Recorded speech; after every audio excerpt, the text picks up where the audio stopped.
In this video, I'm going to talk you through my favourite safe exercises to do for the glutes. Or should I say, booty. Booty, booty, booty, booty, booty. Arms nice and straight and squeezing. You're not meant to go crazy high like wee and back down. Probably the most painful one. If you would like some free advice from a personal trainer, hit that subscribe button right now because I am a personal trainer and I'm giving away all my advice to you. Just a little bit of a background. I am now 38 weeks pregnant. Full term, she can come at any point now. Whew. I've been doing these exercises for my glutes throughout my whole pregnancy. In my first and second trimester though, I did use a resistant band. In my last trimester, with all the ligaments and the tendons and muscles kind of moving, expanding, I've not used a resistance band just because I already have quite a little bit of muscle soreness and I don't want to create more muscle soreness for myself in my last trimester. I've also linked for you down below in the description box a workout video that you can follow along to with me that include all of these exercises from today. The aim of these exercises are not to build our glutes. No honey, no. The aim is just to keep our glutes toned and lifted and still working them out basically while we are pregnant. I've taken you down to the floor because I'm going to show you my first favourite exercise, and that is straight leg kickback. First of all, you want to make sure your hands are underneath your shoulders and that your knees are underneath your hips. Kick out your leg completely straight. Keep your back nice and straight as well. Engage your core and you're just kicking up and down, up and down. Keep your arms nice and straight the whole time. Also, you want to make sure your knee does not bend, so you don't want to lose the movement. You want to really stick your leg out, straighten it out and kick up like so.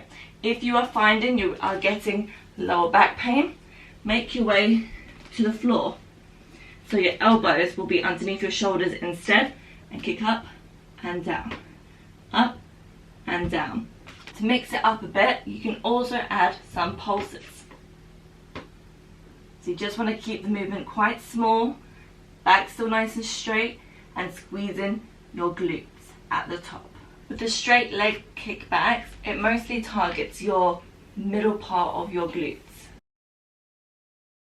Moving on to exercise number 2, we have the donkey kicks. Make sure your hands are underneath your shoulders.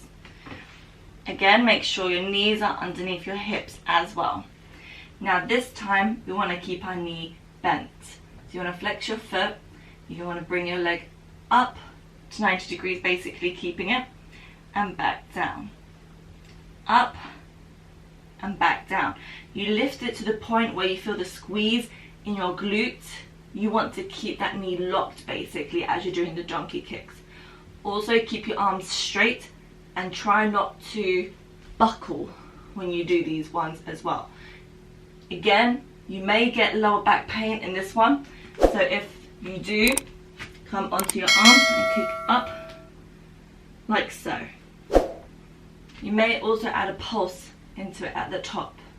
Small little movements again and squeezing the glutes. With the donkey kick movement, it mostly targets your upper glutes. Number 3 is probably the most painful one, and that is Biohydrates. Hands must be underneath your shoulders, knees underneath your hips.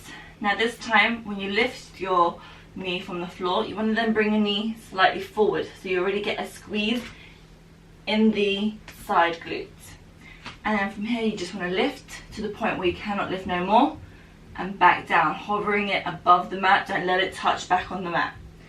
Up and down, up and down. I'm going to show you a front view now, so again, really close and personal. Hi. So, you don't want to do this basically, swinging. The amount of people I see doing this in classes is just so wrong. And it upsets me. what you want to do basically is keep your arms really, really nice and straight. Lock them basically. They don't move, they don't buckle. You don't try to go like this or anything. You keep them straight. I cannot express that anymore. And then from here you come up. You're not meant to go crazy high like wee. You're just meant to go where your hip allows you to, and back down. Up and back down. I promise you this is more painful than wee, wee, and way more effective, which is what you want. I'm hoping so. With these ones, I also like to add a little hold at the end of a set basically. Last but definitely not least, another really painful one is the one-legged hip thrust. I'm going to show you two versions of the one-legged hip thrust. You want to lay onto your back, nice and slow. Make sure your feet are underneath your knees. You want your legs to be shoulder width apart. Come onto your shoulders slightly, hands down. Lift your glutes from the floor now as well. And lift one leg. And then from here, you're gonna go up, push from that glute, and back down. Do not touch the floor. Up, push from the glute, and back down. I also like to add a hold onto the end of a set. So you lift it up and hold. The one-legged hip thrust mostly targets the under glute. The floor one is the harder version. If you are finding that you're not getting much movement from the floor, then this second one I'm going to show you is for you. For the second version, you will need a bed or a sofa or a chair you can lean your back onto. So you want to come up basically and pop your upper back onto the bed. You want to make sure your feet are underneath your knees, so it's a 90-degree angle. Hold on to your baby for support. Lift that leg and same again. Down, push for your glute, squeeze your glute, back down. Squeeze your glute, back down. As simple as that. You also can add a hold into this one as well at the end. Remember to hit that subscribe button right now, or go straight into the workout right here, or you can watch some of my other content you may enjoy. So this one is best for you maybe. Thank you, and I'll see you soon. Bye.